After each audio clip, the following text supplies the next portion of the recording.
record. So we looked at the chart of oil yesterday, and we recognized that at some point you're going to reach, you know, a level where, quite frankly, you know, the demand side of the equation is going to come into question, and you know, folks are going to take profits on their oil futures, and that's what we had yesterday. I think the peak we got up to was like 67 more recently, and then chopped around, and that's usually the signs of, you know, a topping pattern. And I think that's also what we've been seeing in the 10-year yield as well. And don't get me wrong, I know that we've heard all of the commentary about, well, we're raising our estimates on, you know, where we think the 10-year is going to top out. In fact, this morning, Bank of America raised theirs from 1.75 on the year to 2.15.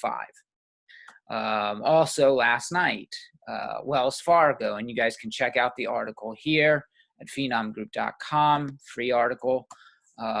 You can see Wells Fargo also adjusted their outlook on rates, their outlook mainly on the 10-year yield.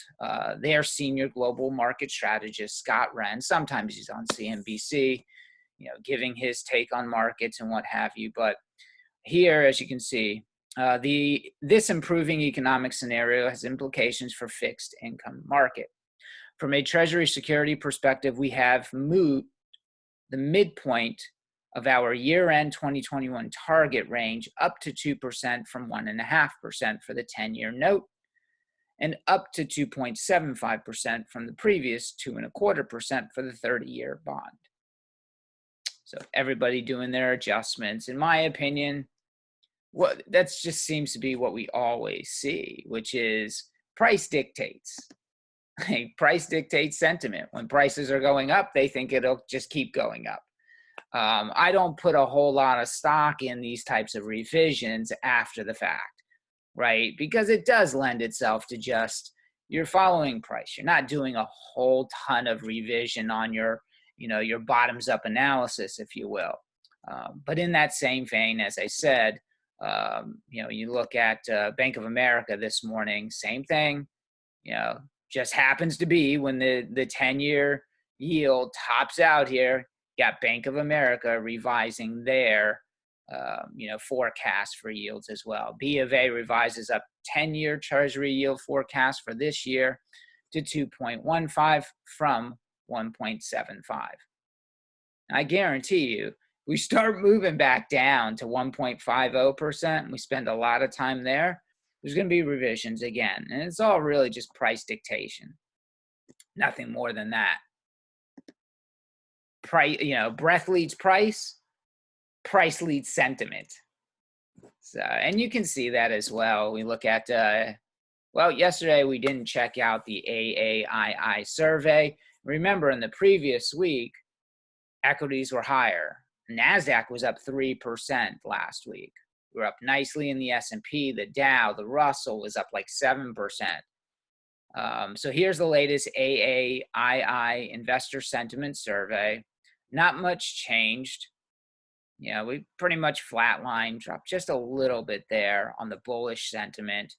The neutral sentiment is the one that went slightly higher, and like 0.1% higher on the bearish sentiment. When we look at the historic average, right now we're at 48.9 bullish sentiment. The historic average is 38%. So investors are pretty bullish. More than almost 11 points higher than the historic average. Investors are pretty bullish. We see price moving higher, they get more bullish. I hope everybody had an opportunity to check out the weekly state of the market. It was extended. It was an hour and 9 minutes. I've been trying to cut them back, you know, to 40, 45 minutes, and successfully doing so. But you know, for this day of the market, we had Chris Dover on. Chris is officially part of Finom Group now. He'll be delivering trade alerts going forward. We're just trying to smooth out the mechanism, you know, so that everything goes, you know, according to plan, if you will. But that was his, you know, big introduction. If you haven't had a chance to watch the SOTM, please do so over the weekend. As always, there's a lot of good insights, information, myth busting, if you will, all that good stuff. that I like to do. Because we see a lot of nonsense out there in social media. We see a lot of nonsense out there in the financial media that just, when you put it under microscope, it really doesn't make a lot of sense. One of the key things that we looked at yesterday, and we've talked about this before, but again, sometimes it's a good idea to revisit, right? When you're in the moment and when price action is, as volatile as it has been through already the first quarter of this year, we kind of forget, the long-term path and how consistent the market tends to be. This chart right here, or this table right here, demonstrates year 2 of a new bull is actually harder than year 1. Why? Because there's more volatility.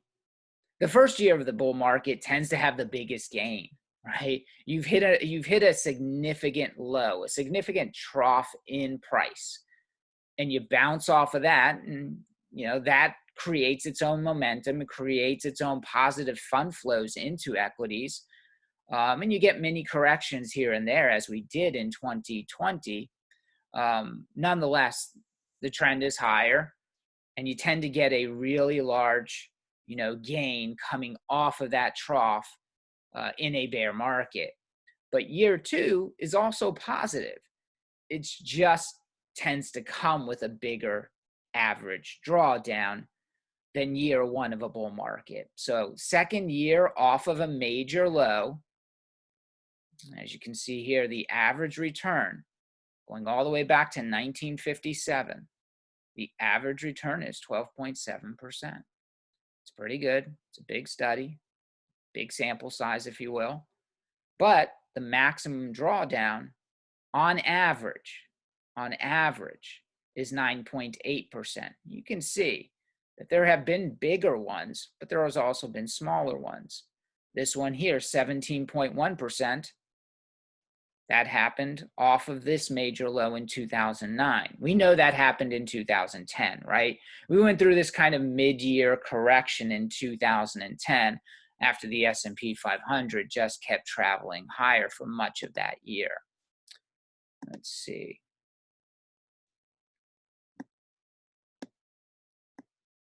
Get you out of the way. Here's the Nasdaq.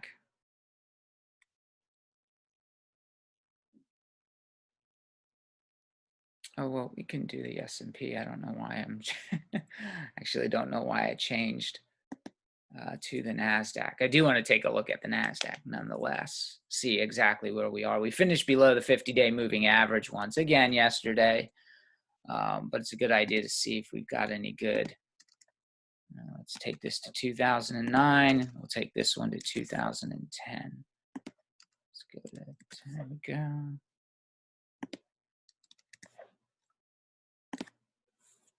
All right, so here was the major low in March. In March of 2009. And we get into 2010. Here's February. We keep making new highs off of the bear market low in 2009. So post Great Financial Crisis highs.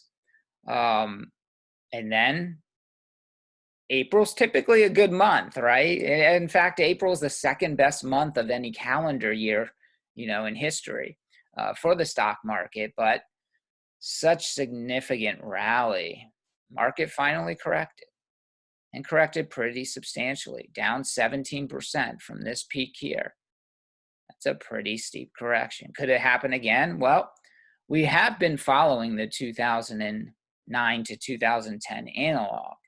A little bit of a different path, but still following it nonetheless. So maybe it's something to be aware of, but it doesn't happen if we're going to have this major correction, because that would be a major correction compared to what we have seen in the more recent past. We've had these, 5%, 6%, even 8% correction. Back in June, we had an 8% correction in the S&P 500. But that's been the biggest one since the bear market. Everything else has been 5.5%, 4% corrections. Could it happen? I think it demands a catalyst. You know, price does need a catalyst, A, first to start the correction, B, to carry the correction beyond a garden variety textbook definition correction of 10%. You need a catalyst to continue that momentum. And so from that standpoint, what could it be? You know, and you know, you ask 10 different people, you'll get 10 different variables. But the reality is, if we are going to look at key variables, I think it comes down to liquidity and earnings.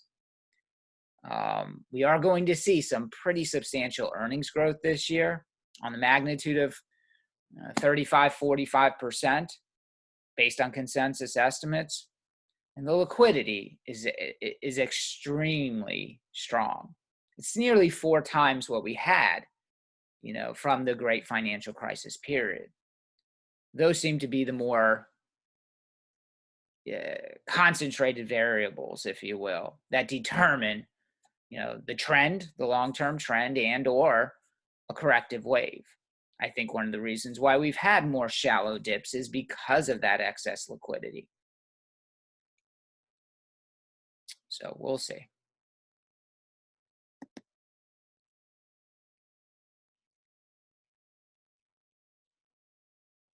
Same thing. S&P 500, Nasdaq, same thing. All right, so 8:30. We have no economic data out today, thankfully. We don't have to deal with that. Yesterday's jobless claims was enough. The FOMC meeting this week was also enough. So rather light calendar. Retail sales earlier in the week, again, just a recap.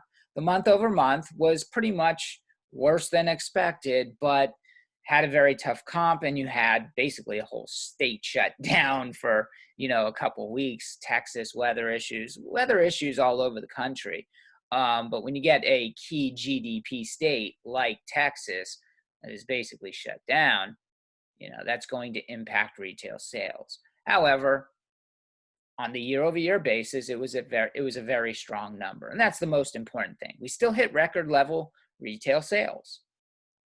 Year over year is the most important number.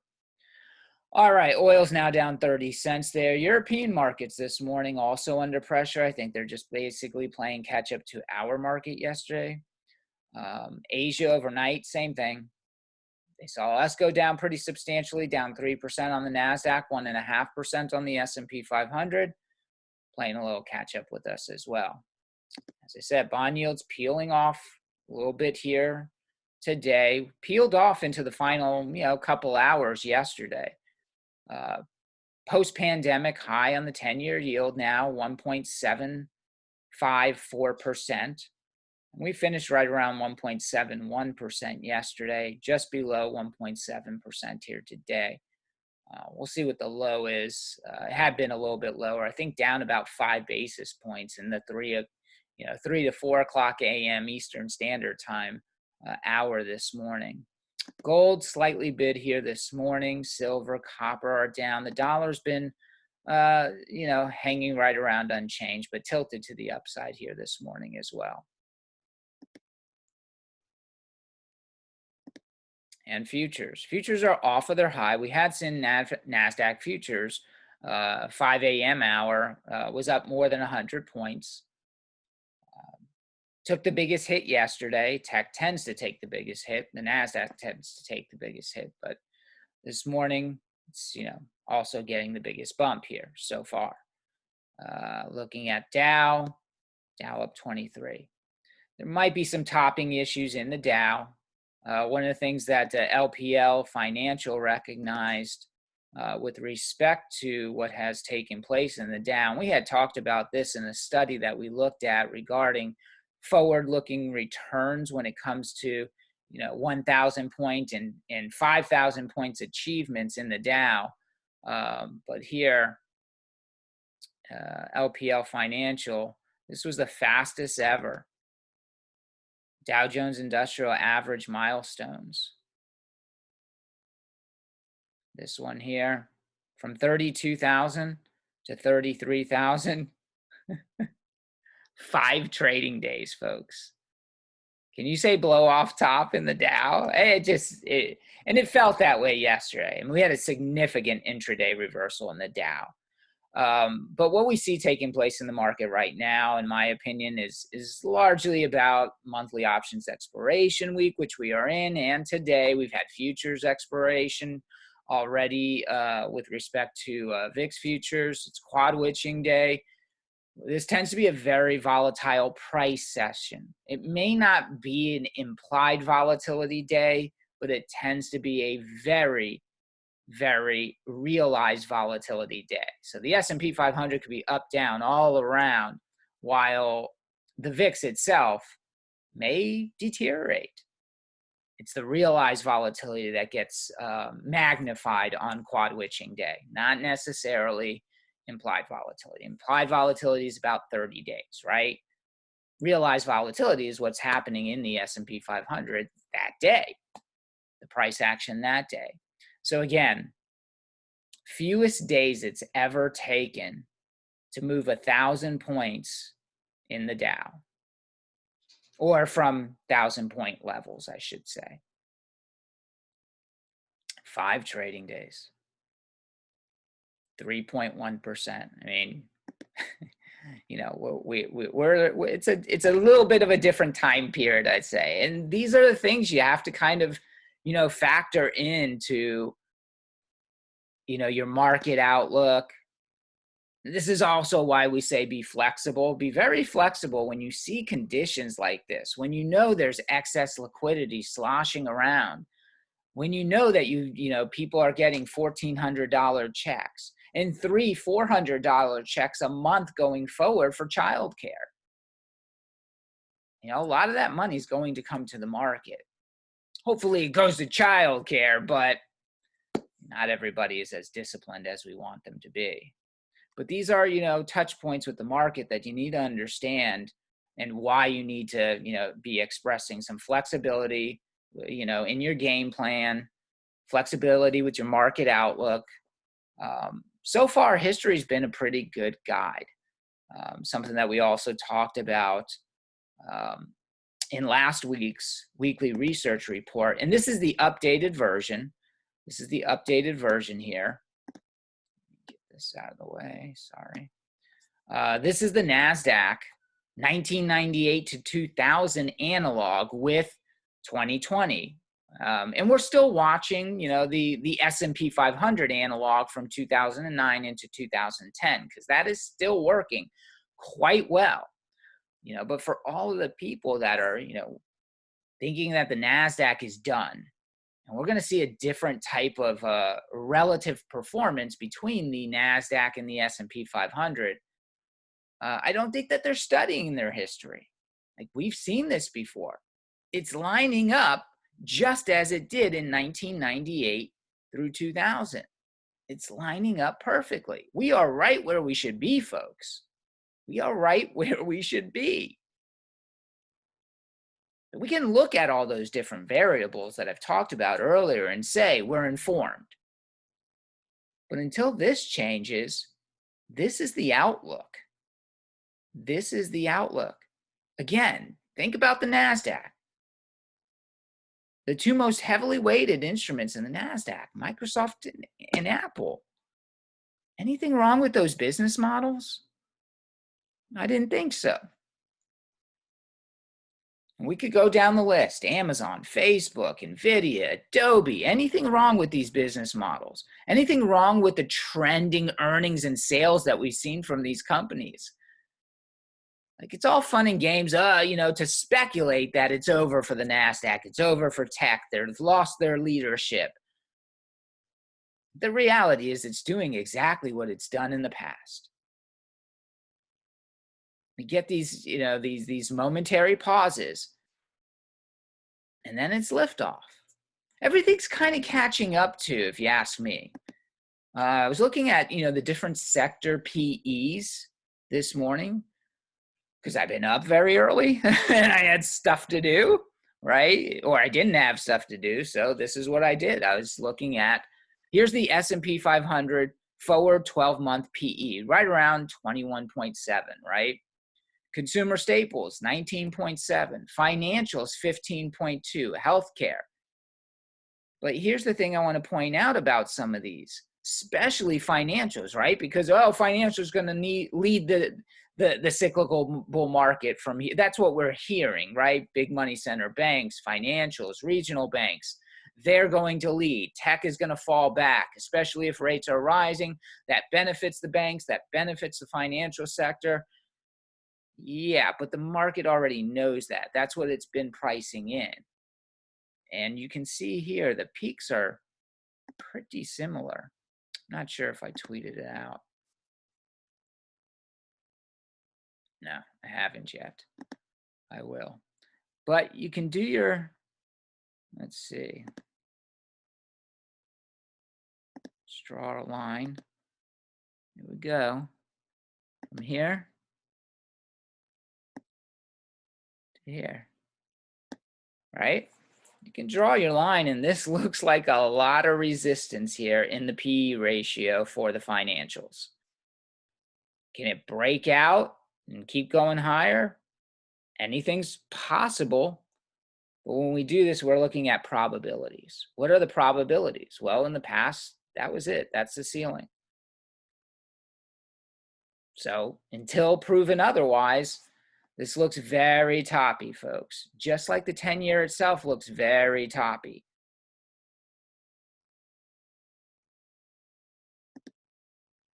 Oh, let's erase that.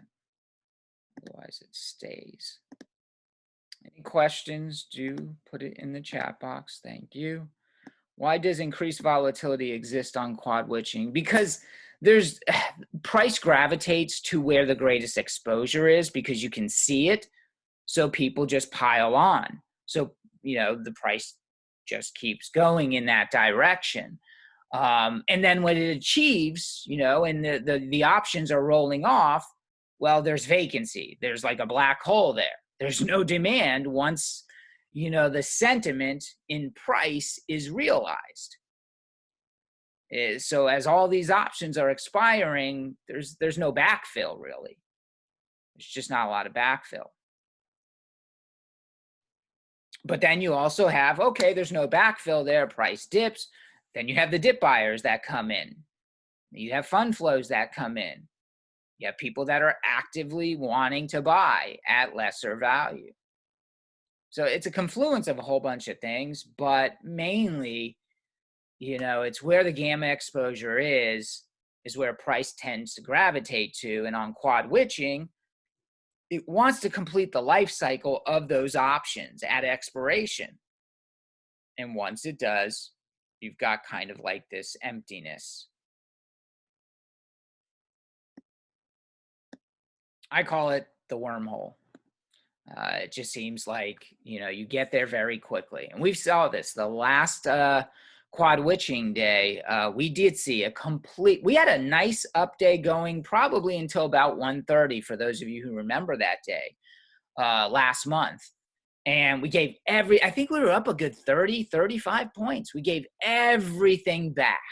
Everything back, went slightly red. It wasn't a big down day.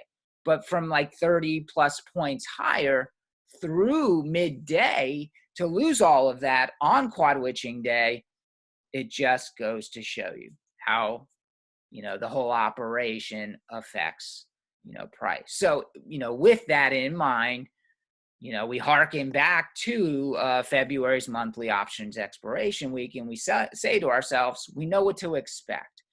Remember, you know, when you come into a trading day, you know, you have to have the right expectations.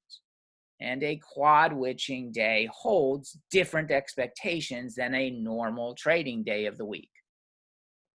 So you don't want to, you know, get over your skis on a quad witching day. You don't want to, you know, leverage, you know, too much capital because it can reverse very quickly. Don't get me wrong. It's not an always thing. It doesn't always have to reverse. We don't always have to start out positive and go negative. We can start out negative and go positive. There's obviously a whole different, you know, array of scenarios that can set up. The key variable, though, or the key to focus on is the likelihood of price reversal at some point. And significant price reversal. It's not like, oh, we're up 5 points and then we're down or even. No, it's usually more significant. All right, so futures are looking good right now, as it has been the case. We keep our eye on yields throughout the trading day because that has tendency over the last couple of months to dictate equity, appetite, risk appetite. Bond yields are coming back. Now we're back above 1.70 here. We'll see how much of a factor this is when it, contends with quad witching day as well.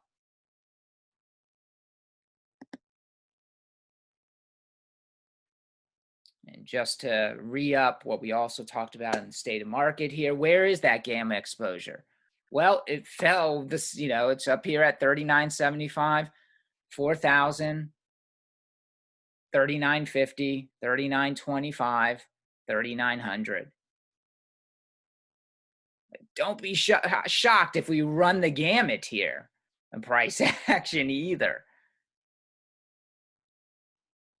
Yesterday fell all the way back down to 39.25, did not hold, and we kept falling 39.15. I would venture to guess, though, as of today, because this was from the beginning of the week, these are largely wiped out. Yeah, most people have just completed this option cycle. This probably no longer is in play. Most of that gamma is gone. Most of this is probably gone as well. All right, some charts again I was looking at this morning. We've been talking about yields, talking about the misnomer that's proliferating with respect to technology and the Nasdaq being or taking its cues from the 10-year yield. So we have the 10-year yield, ticker symbol TNX, and the tech sector ETF, XLK. I took the date back to, because it's not really working. We know that tech is not taking its cues from TNX or the 10-year yield. The 10-year yield hit 1.63% on March 5th after the non-farm payroll report. That was the high of the post-pandemic cycle as of March 5th. Nasdaq was 1,000 points below where it was as of yesterday at the open. And yet, yesterday we saw the 10-year yield go to new post-pandemic highs. So we were 1,000 points ahead of where we were in the Nasdaq as of 3/5. And yet the 10-year yield is, 11, 12 basis points higher. Like, where's the correlation? The Nasdaq has been going up with the 10-year yield. But this is from 2009 also, to see maybe it was different back then, 2009 to 2010. And this particular, we start right here, yield at, it was 277 on the low, 282 on the close here. It rose 110 basis points in basically 3 months. The 10-year rose 110 basis points in 3 months. And the Nasdaq is the blue line. The Nasdaq did nothing but rise as well. So again, it didn't even work back then. But people are just still, whether it's, Bloomberg or whether it's CNBC, well, if the 10-year keeps going higher, tech is going to be in trouble. FANG is in trouble. Nasdaq's in trouble. We have no real evidence of that. The only thing that we have is coincidence, momentary coincidence at that. What we really have is a longer term. If we go back to the fourth quarter of last year to present day, so we've got like a 6-month consolidation period within tech, within FANG, within the Nasdaq, whereby cyclicals are catching up. Why? Because they didn't price in the totality of the recovery, the reopening, the economic growth to come. Nasdaq, tech already did. The market is a forward discounting mechanism. It priced it in for tech. It priced it in for the Nasdaq. It hasn't priced it in totally for materials, industrials, chemicals, financials, so on, retail, so on and so forth. The other sectors have now basically caught up. To my point earlier, why was I looking at the forward PEs? Well, I think they're pretty much caught up. I think financials are caught up now. That's why we're topping here, in my opinion. Look at consumer discretionary. That's in the blue here. I think that's caught up. Information technology has given up some of its PE. That's also good. That's okay. That's the undulation period that we expect to see. Also, the S&P 500 as a whole. We were at 23.5 at the peak for the S&P 500, the peak forward-looking PE. Here's industrials in green. They've been rising. It's not as, you can't see it as well, but you can, here was the trough and they've all been rising. But I think they've peaked also. You don't get that. And industrials now at a 24.6 PE. Energy, 23 times. Materials, 20 times. Information technology, 25. These have almost caught up to information, and they're not supposed to have the same PE as information technology. Point being, I think they finally caught up, and we could be at the end of this reopening trade, cyclicals trade, financials trade, value trade, right? Growth versus value. I think we're getting close to even with all of the sector PEs having risen over the last several months outside of information technology. I think everybody's on a level playing field at this point. There could be a little bit more room. Don't get me wrong. I'm not saying this is the final, top, if you will, in the reopening trade. But I do think we're topping. And these are, some of the variables that you can look at to make some of those determinations. There's no one variable that's going to say yes or no. I also think that the price sensitivity in the S&P 500 is saying the same thing. Every time we get above 3,900, don't get me wrong, making new highs is awesome. It tells you the trend is still your friend. Highs beget new highs. New highs beget more new highs. We have 14 new highs already here in the S&P 500 in 2020. It took 5 days for the Dow to move 1,000 points from 32,000 to 33,000. 5 trading days. Like, there is power. There are fund flows behind this market. You're always going to get periods of consolidation. What do you do with them? That's going to determine how you perform over the balance of a year. It's what you do with consolidation periods. You either have a game plan or you don't. You don't have a game plan, more than likely, you're going to let price dictate to you. And fear is going to find its way, into your trading regimen, or lack thereof trading because you are afraid to step in and buy. The game plan at least removes part of that because you've prepared. Preparation takes away hesitation to one degree or another. And everybody's different. I get it. I'm sure we all understand that. But the more you prepare, the less that you're scared. Preparation takes away the hesitation. It then becomes less emotional. You're just executing. That's it. You're executing. What we're doing now with these different studies is back testing. We're looking at different variables and back testing the data over history. The analogs are back testing.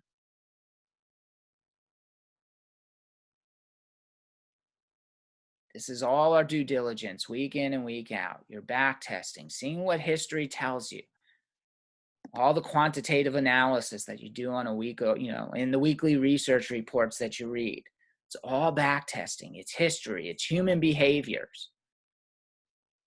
And it's not just that the Nasdaq looks like, the late 90s into 2000. It's not just the Nasdaq. It's the VIX as well. How long have we been above 20? And yeah, we've had a couple days below 20, but it's quickly back above 20. The average, or the mean, I should say, in the VIX this year is still 25. It's roughly 25 this year. Remember, we took a nice ride up to 32 recently. Still right around 25. Last year it was 30. Last year, the mean on the VIX was 30. Look at 1997, 1998, 99, 2000. All above 20, folks. All above 20. The high point was 25 and a half there in 1998. You take the bulk of these 4 years here, and you're basically at a 24 mean on the VIX. There is a lot that looks like that same time period. And we looked at the put-call ratio going back then, looks like it does today as well. The equity put-call ratio being and remaining very low, looks just like the late 90s into 2000. But, we're not here yet, folks. We're not here. We got a long ways to go to get here. Basically 1999. And there's the potential for this, to resolve this undulation here, to resolve higher. History doesn't always repeat, but sure as heck rhymes a lot. All right, well, almost 9 o'clock. A lot of videos to get to today. They had Ed Klossig from Ned Davis Research on yesterday, TD Network. I do want to check that out. The latest from David Keller on the Final Bar. He had Tony Dwyer on the show as his guest. Tony Dwyer is one of my faves. He's not always right. He's been calling for a more robust correction, 5 to 10%. We haven't had one yet, and we've made new highs. As in my book, if you call for a correction and then we actually make a new high, your call was wrong. You have to start all over again. Like, it doesn't make any sense. Because if you're a client, right? If you're a client and your advisor and or your chief equity strategist tells you that they're expecting a correction of 5 to 10%, and you're using him as a practical guide, meaning he says you do, right? To hedge, to lower your leverage to the market, and yet then we go and make a new all-time high. You're wrong. You're just wrong. I prepared for what you said is a probable outcome, and essentially I left money on the table. I think you got to start again and say, okay, well, I was wrong. Stock market actually went up and made a new high. Okay, now what's my call? Now do I see a 5, 10% correction? Okay, start over again. Go ahead. Anyways, here's Tony Dwyer, folks. I want to welcome on my guest, Tony Dwyer. Tony is a strategist at Canaccord Genuity, also the founder of Dwyer Strategy. Tony, welcome back to the show. Great to be here. Thanks for having me, Dave. So I just was talking before the break about the overall environment, sort of comparing big picture, this consolidation, choppy period that we're seeing now, and lining that up to 2010. Excited to sort of hear your take during Fed week, obviously the announcement yesterday and what we're seeing. Start us there with the Fed. Where are you at? So, Dave, it's a really important point that you bring up, because we keep thinking somehow that every cycle is unique. Since I've been in this business in the 4 economic cycles I've been through, every time you're coming out of a recession, you have a major move off the low because it got incredibly oversold. You get this monster ramp thinking, okay, maybe we won't be in a double dip recession. And then fast forward 9 months or so, like 2003, off the March low, up huge. 2009, off the March low, up huge. And what happened? Early the next year, you had fear of Fed and fear of higher interest rates. It created a lot of volatility in the first half of the year and then double-digit gains in the second half of the year. So I think your playbook is our playbook fundamentally. And the chart that you have in front of you is so often we hear about the dot plot. Well, what the heck is that? So for those of you that aren't familiar with it, this is each dot represents one of the Fed officials and where they see the Fed funds rate. So where you see in that 2022 year-end projection, last quarter, it was only one Fed person thought that you were going to actually be up above zero. Now it's 4, right? So the same is true in the 2023 projection. Last quarter, there was only 5 people that thought there was going to be any rate hikes by the end of 2023. Now there's 7. So clearly the Fed is seeing a little bit more optimism towards economic activity. But I think what's amazing, and this is not something you can read in a chart, the Fed has looked into the camera. Every person that is on the Fed has looked into the camera when they're interviewed, and they say, we're not going to raise rates until after inflation is well above 2%. The vice chair even said, we're going to wait until it's above 2% for a full year. It hasn't gotten there yet. So that means for another year at least, you're going to have a zero interest rate policy. And that is what's fueling some of the upside in the treasury yields, if you want to go to the next one. So let's answer 2 key questions in the next 2 charts. The 2 most common questions I'm receiving. The first one is, what level of interest rates matter? Right? Remember, Dave, it was going to be when it hit 1%, that was going to be the killer. Then when the 10-year hit 1.25, it was going to be the killer. Then it was 1.5, and now it's 1.75. I'm really trying to get through to people. It's not about the absolute yield in the 10-year. Nobody knows what that is. It's just a wild guess. Anybody that tells you anything different, I think, is making it up. You know that it's gone too high when financial conditions begin to reverse. These 3 squiggly lines you have measure 105 credit stress indicators in 3 different ways. When those lines are going down, it means easing financial conditions. When those lines are going up, it means tightening financial conditions. So obviously they went up big during the initial COVID crisis, but you'll notice that they're coming down, just like they did, and you guessed it, Dave, 2010 and 2004. It's what happens, and it's not any different this time. So financial conditions, it doesn't mean you can't get a scare. As you know, Dave, I'm in the 5 to 10% correction camp. You can get a scare. It's been a rolling correction so far, but you can get an interest rate scare. But to really have a significant sustainable drop in the stock market, you need the belief that you need access to money that's not available. The opposite is true, especially if you look at this next slide. This next slide shows you real liquidity. And to put this into English, this is money supply growth plus equity and bond mutual fund and ETF growth against industrial production. And what it means is the money that companies and you and me and households have available, money that you can have in your checking account or bank account or your stock account, something that's liquid, you can get it right away. That's readily available money.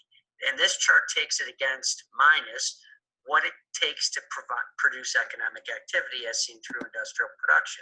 So this chart is excess liquidity. When the line is as high as it is, where you see that arrow, it's when you get, there's so much extra money that's in the system that is not yet being used for economic activity. So you got a heck of a time trying to convince me, Dave, that we're going to get this pending recession when you have this kind of historic excess liquidity. We have plenty of money for investment, plenty of money for economic growth. Again, you're going to get a choppy period with these rising rates and fear that it's going to mean something. But ultimately, until this reading is negative. All right, we got a headline out from the Fed that they're not going to extend a pandemic crisis rule that had allowed banks to relax capital levels. That's why we see the 10-year bouncing around. It went almost unchanged. Now it's back down 2 basis points, but we've also lost a pretty good helping of our futures. Nasdaq cut its futures gain in half. Same thing with the ES mini futures. So that headline, shaking up yields, shaking up futures. Back to you, Tony. You want to buy weakness as it presents itself. This is such a great take, Tony, and we only have about 30 seconds left, but you know, it certainly sounds like you're in the short-term correction. You mentioned like a 5 to 10% correction makes sense, but long-term, the growth story is still very much in play. Which I guess my last brief question would be: let's say you have new money to work today. What would you be doing over these coming months? Would you just be looking opportunistically for pullbacks? Is there a particular area of the market that you think would weather this sort of environment better than others? Yep, I think when you have this kind of excess liquidity that's fueling a synchronized global recovery, Dave, you want to buy the economic recovery theme. We've been on that since it was unpopular last summer, but I want to do it into weakness. I don't want to chase the banks, the industrials, obviously energy took a hit today, but materials. You don't want to chase them this overbought. Just wait. You'll get your opportunity. Tony, a pleasure to have you on as always. Thanks for taking good stuff there from Tony Dwyer. Let's also see what the banks are doing as yields started to come back. Let me get this off of here. 1 second, folks.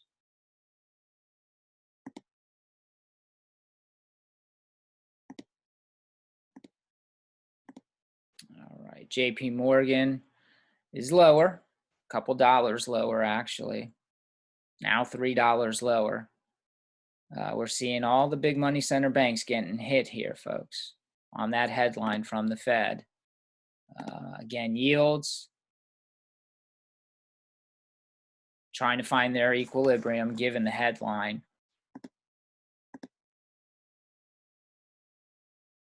We shall see. So again, a lot of good videos to get through here today. And now we've gone red on mini futures, and looks like we're going to give up everything as well on the Nasdaq. Just another one of those Fridays where you got Fed headlines and quad witching. Yeah, this is going to be a normal trading day, right? QQQ may give us the opportunity again to recapture, a first position there. So we'll see if that, we'll see what happens during the first hour of trading, and if an opportunity does develop. It wouldn't matter. We could put on the trade right now, first position, it goes down to 80. Just pick up another position. We know consolidation is going to bring with it opportunity to, start new positions, which is what we've been doing. Good trading this week. We actually have 7 completed trades through Thursday. We still have the Verizon trade open. That's been a safety area, during these choppy market days. Verizon has actually held its own. Maybe it gets up to our profit objective level. We can take our profits here today on that. Just keep in mind, for those of you who do have a core position and are holding Verizon, you will qualify for 62 cents, almost 63 cents a share as of 4/8. The Spiders goes ex-dividend as well. And the dividend is going to be $1.28 a share. It's a 127.8. You might as well just call it $1.28. All right, Apple, rough day. All the tech had a rough day. I mean, Facebook was up at 286 here, folks. And this is where it finished. So it was fighting. And we've been looking at the technicals. Technicals had a really spectacular breakout. I've been tweeting about it. We talked about it here in the trading room. I even touched on it briefly there in the SOTM yesterday, the State of the Market video yesterday. As I said at the beginning of yesterday's trading day, when Facebook took a dip in the early opening segment, I said this is going to get accumulated, and it did. Went all the way up to 286. Here today, it's got a good bid already. Even though futures are basically back to unched, it still has a nice bid. That is not what we're seeing in Apple, right? That is not what we're seeing in Google, right? Up $4 only. That is not what we're seeing here in Amazon. Only up $7 there. Like, that's essentially unched for Amazon and Google. There's something going on with Facebook. The something is accumulation. You can spot these things. We've been talking about it. Need to successfully break out of that descending trend line, and it did. It even closed above the right shoulder of an inverse head and shoulders pattern that we had been talking about as well.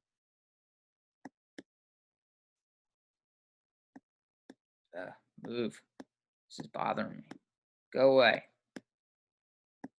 All right, there we go. Let's bring this out. And let's just go 10 days here. Yeah, we got it bigger. See, that's why I like using the Yahoo one.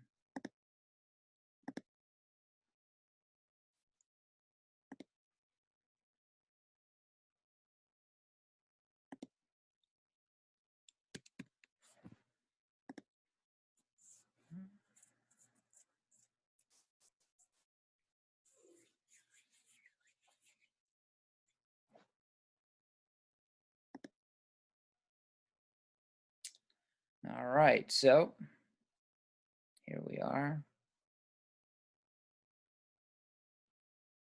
Oh, come on. This is the only problem with Yahoo.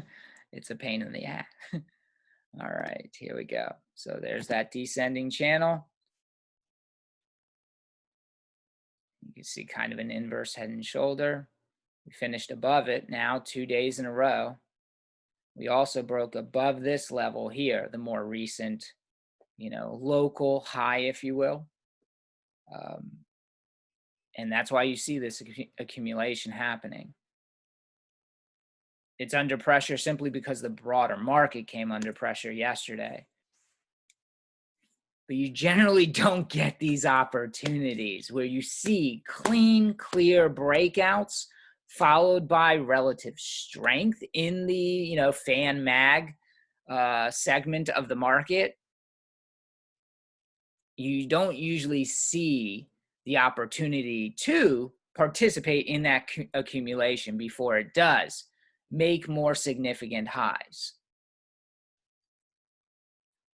And I think this is just the beginning of the whole fan mag, section of the market, segment of the market, bottoming and starting, their attempts at breaking to the upside, reestablishing a new uptrend for them. The Facebook, the Apple, the Nvidia, the Google, the Amazon. I think that's just a moment, a matter of time before it happens. All right, well, we got about 17 minutes now before the market opens. As usual, we want to see, what the appetite is. What's the risk appetite here today? You got a Fed comment, headline. You had yields that were below 170, and now they're above 172, about to go unchanged. Down 5 basis points in yields, and now we're just about unchanged. What is, on the final trading day of the week, on quad witching day, what is the risk appetite going to be here today, if any? Wouldn't surprise me if at some point we tested 3,900 on the S&P 500. That wouldn't surprise me. Any more than we could potentially get up to 3,950 intraday. And what is going to dictate, that risk appetite? I want to see what that is. If the risk appetite is not there and we're, starting to trend lower and having another rough session like yesterday, where are the funds going to be flowing so far as safety is concerned? What are going to be the safe haven assets here today? Is it going to be the dollar? Speaking of, that has caught a bid off of the Fed headline as well. We were up 8 cents, now we're up 12 cents. Is gold going to catch a bid? Actually, gold is lower than when we last checked in. Oil is now at its lows of the pre-equity market open session here, down 65 cents. After being down more than 8% yesterday, it's down another percent here. Maybe it needs a 10% correction. And crypto. Seems like that's taken a little bit of the safe haven status here lately. Europe, now that our futures have given up a lot of their gains, hasn't moved very much here. Still down 0.6% there on the DAX, stock 600 down just about 0.6% as well. So not much happening there. We did see a bit of a bump. We have seen a bit of a bump in high yield credit spreads. We went from 3.55 up to 3.65 as of Wednesday's close. So this still has to update here for today as of yesterday's session. But we did see a bump. I would expect to see another bump given that the equity markets came under more pronounced pressure yesterday. That usually does coincide with some, loosening, if widening of credit spreads. So it wouldn't surprise me if we got up to 375, even 380 on it. But yeah, that'll probably update within the next hour or so. Yield curve, more steepening. Now this is the highest closing yield curve that we've had since 2015 again at 155 basis points. So good amount of steepening yesterday. We'll see what happens here today. It's all going to be dependent on what's going on with that 10-year, because the 10-year has more movement than the 2-year. Spreads between the 10-year and the 2-year. All right, let's take a look at VIX futures term structure real quickly with the VIX now. And it is Friday. We were nicely under pressure. We were down about, what, 50, 60 cents there on the VIX. And now we're positive as things have kind of, taking a turn lower here in futures. So up 8 cents there. Still 7% contango. We're only a couple days into the new VIX futures April contract cycle. 32 days left to go in this one. Roll yield now, and remember, we were about $4 roll yield at the start of this one, but with yesterday's volatility, the VIX rising, and into this morning, we have, what's that, 220 roll yield now. So from 4 to 220, and basically just the first 2 trading days of the April futures contract. 220 still wide, folks. We still have a very strong roll yield. It's just a matter of, man, that 4 was pretty appetizing. There might be an opportunity here today to short or take another first position attempt here with UVXY. We'll see how it goes. Man, I am hot. Jeez. Again, for those of you joining or didn't realize, I got my vaccine yesterday, and it has, I'm feeling, the antibodies or my body, fighting it and whatnot. Just feel kind of like freeze-dried poop here today, running a little bit of a fever. My wife had the same reaction, and hopefully it just subsides as the day goes on. Yeah, my camera's on. That's right, Dave. Dan, sorry. Good timing from Fed right before the open. Yeah. So when you have the type of follow through after a FOMC meeting like we had yesterday, is today the day to make this announcement? This is what we expected. We know that now there's no blackout period, so we're going to hear stuff from the Fed presidents, as well as, the FOMC as a whole. They'll start their speeches again next week. So is this the time? I don't know. All I know is that we would expect, to hear from the Fed officials going forward and as the blackout period is ended. So yes, it was the one shot. Yeah. All right, so we'll check back in on this one a little bit later here. I do want to see if Cass Freight has also updated. Looking at our shipping indices, a lot of macro stuff, obviously, we go through. Or at least, these are my touch points. And we saw a little bit of a tick up when it updated just the other day. Or was it today? It might have been today, actually. Yeah, I think so. March 18th, yep, updated today. Or yesterday, apologize, yesterday. So a little bit of an uptick there, so that's good stuff. As a whole, we're still at very good levels as so far as all the shipping indices, whether you look at the Baltic Dry Index, the Harper Freight Index, or this here, the Cass Freight Shipping Index, they're all at very good levels. No harm, no foul. I don't even want to go look at lumber prices at this time because I know that's going to be something interesting. We saw a big drawdown in lumber futures off of that really high peak, but we'll check on that a bit later as well. We got about 10 minutes now before the market opens. And this is our snapshot. Again, we were up 88 points before that Fed announcement. Now we're up 23 points in the Nasdaq futures. We were up 10 points in the S&P 500 futures. Now we're up only 3. We got UVXY at 7 again. They got it up to, 720 yesterday. Closed at 714. Down a little bit here. That front month contract is absorbing, any lift in the VIX to this, at this moment. This is not going to calculate again until the market opens anyways. It's frozen until. And we'll see what happens with VVIX. It wouldn't surprise me if we saw some, additional appetite for call options, VIX call options, shoot this up to maybe 120. But typically that is not what we see on a Friday. Typically Friday, the hedges roll off as opposed to additional hedges being put on.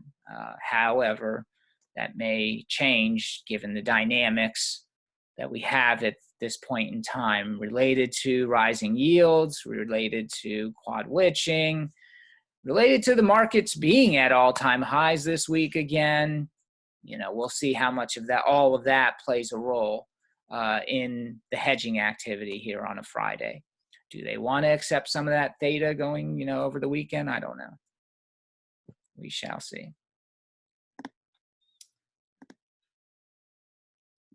They had Mohammed Al-Arian also on yesterday here on Yahoo Finance. Want to check that out. Fast money Amazon shares soaring today as Wells Fargo crowns them king of the retail rainforest. The firm out with a new research note saying the company has surpassed Walmart as the #1 apparel retailer in the United States. Wells Fargo forecasting Amazon sales grew roughly 15% in 2020 to more than $41 billion, which is about 25% above rival Walmart. We're joined now by Ike Borchow, the senior analyst at Wells Fargo and author of the note. Ike, great to have you with us. Thanks, Melissa. Amazon has made great strides, and I know you pitted Amazon versus Walmart. I mean, those are two interesting players. You actually don't cover either of the companies. So is the takeaway from that Amazon's massive gains in apparel, which includes in your research third-party sales, is that to the detriment of some of the companies that you do cover? Yeah, no, so we co-cover Amazon. I think it's a great question. So we've got $40 billion, we estimate $40 billion of apparel or soft lines revenue that Amazon's doing. To put that in perspective, there's only 6 retailers who do over $10 billion in all of the United States. So this is a big number, and it's 12% share of all U.S. apparel. So this is a big number, but I think you got to look under the covers a bit. And this has been an ongoing debate and dialogue about brands and retailers versus Amazon and soft lines for some time. I think if you look at that $40 billion, our view is that that's probably a lot of basics, a lot of replenishment, a lot of private label business. I think where Amazon has still not made the inroads that they really want to is on the fashion side. Fashion apparel, fashion denim, dresses, that kind of stuff. So I think that continues, and so it's an ongoing debate that I think goes into 2021 and beyond. So, Ike, when I look at your ratings, it seems like the Amazon-Walmart debate, as you just answered Melissa, has a problem with, or should have a problem with the high-end luxury names. So a name that I've been long for quite some time is one of your names, Capri Holdings. And with Burberry and Cucinelli pre-announcing positively recently, that's another tailwind for a name like Capri. I saw you had a $60 price target on it. Don't you think this thing could go much higher, given what you just said about Amazon and a Walmart not competing there? Yeah, so we totally agree. Capri is one of our top ideas, so we're on the same page here.